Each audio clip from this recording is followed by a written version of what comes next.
Hey guys, Ashley here, episode 213. It's Town Hall 9, 3-star GoLava. This time I want to focus on attacking for 3 stars with the GoLava technique, not having max heroes, not even having close to max heroes. So I'm going to bring you a couple replays here by Nothing Too Fancy from the Bye Forever clan. Great clan. Really good attackers there, and you're going to see the tactics he uses without the max heroes. I have gotten some, I don't know, not criticism, but some comments in the past, oh, it's easy when you have max heroes.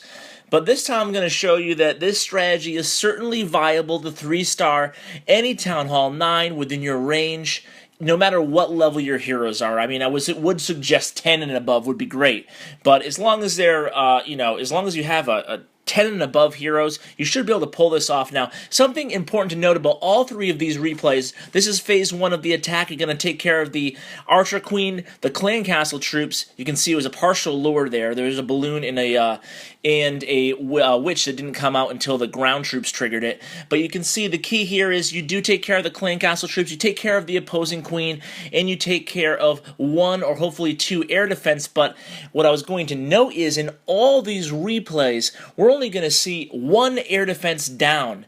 So there's going to be 3 air defenses left standing. Maybe that's in part to the heroes being a little bit on the mid to lower level side, but these are still going to be very successful 3-star attacks. So let's cover some keys. Why are they 3-star attacks?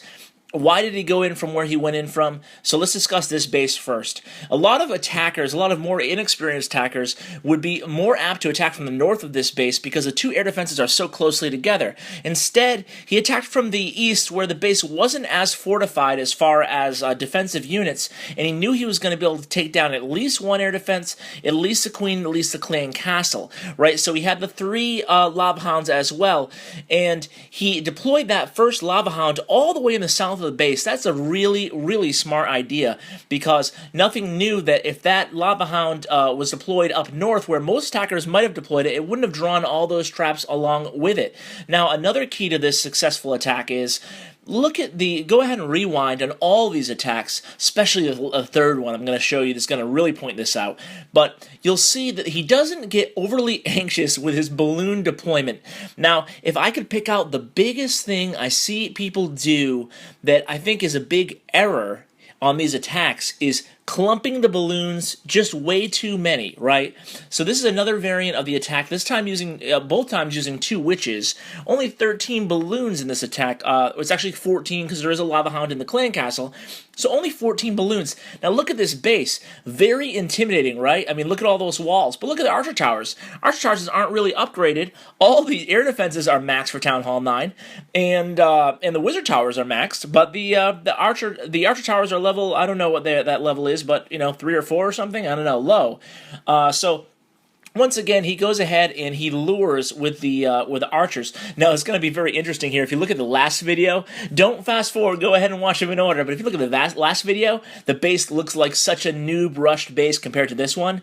And it's actually higher, it's actually more difficult, and it's all because the wall levels, right? But we'll show that coming up. So let's go back to this attack. A lure, a very nice lure, but nothing fancy here. This time he gets the whole clan castle out right from the beginning. So that's going to go fine for him, but nothing too fancy. Obviously an experienced attacker, because both raids, something minor goes wrong. The first raid was a clan castle not totally deploying. The second raid, that king goes a little bit off-center. He'd rather that king go into the center, take care of the archer queen, maybe help get, towards the town hall, maybe take the king out, maybe get some more defensive units out. Instead, he just goes after the elixir storage, doesn't really do much over there. So he pops the queen's loyal cloak, and here comes the phase 2 of the attack. Here comes the lava hounds coming in due north, going to trigger all those bombs, and the last lava hound, Max, in the clan castle, coming in through the east. Did I say there was a balloon in the clan castle? I've been watching too many Town Hall 10 videos. There's just a lava hound, Ash, only 30 troops. Now look at this balloon deployment, though. I mean, 2 things to rewind this video and focus on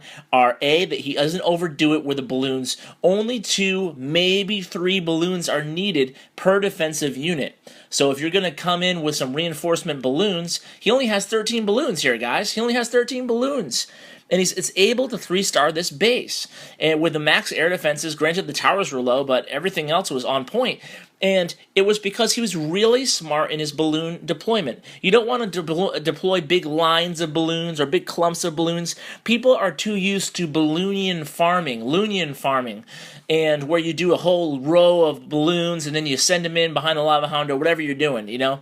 But this is much different. You want to make sure you only deploy 2 or 3 balloons at most for each defensive unit behind those lava hounds. And you can do that in a clockwise or a counterclockwise formation, and then you always want to hold off a few. This last raid is going to illustrate that even better than the first 2, maybe. I mean, they're all nice, very nice attacks, but as far as specifically how many balloons are deployed per defensive unit, you're going to want to notice this. So look at this base, right? You're thinking, the first thing you think is, oh god, look at this rush base, it's terrible. But it's actually not. It's actually it's harder than the other base, than the second base to attack, and it's all because of that wall differential, right? The wizard towers, the air defenses are upgraded, but the archer towers are actually at level, so it's actually more difficult than the last base, and the X-bows are a level higher. Anyway, he comes in without the lure, Sith Lord from Kent Farmhouse, Great Clan. He comes in from the northeast, comes in with the golem and the heroes backing it up, made sure the barbarian king kept on course by sniping the outside units. These are obvious, elementary keys to this attack. You guys all know them, but I feel like you should be stated anyway. Now, look at this balloon deployment. 2, 1, 2, 2, 1, 1, and then 2, and then 3 kind of all merged together there in the north, in the southernmost part. But look at that. It was basically 2 balloons or 1 balloon for each defensive unit. And then the lava hounds are clearing the way, and look at this again. The balloons come in slowly but surely. That wizard tower's not a big deal because it's distracted by the lava hounds. So wow, what patience by Sith Lord here. Once again coming in. Only 2 balloons per defensive unit. They're going to do those last balloons are going to do a great job of distracting that wizard tower for a while, and in the archer tower, any other units in range, while the other balloons come in from the south, clean up behind. That lava hound's still up, which is actually a good thing. It distracts that archer tower before it can take it down, and now all those baby puppies are free to roam the map. So, I mean, the major things I brought you this video, the major reason I wanted to bring you this video today is A, to illustrate that you should be able to pull this strategy off against other Town Hall 9s your same hero level, and 2, to really focus on that balloon deployment in small little clumps. So guys, thanks for tuning in, and please tell your clanmates about me. I appreciate it, and have a good day. Take care, guys.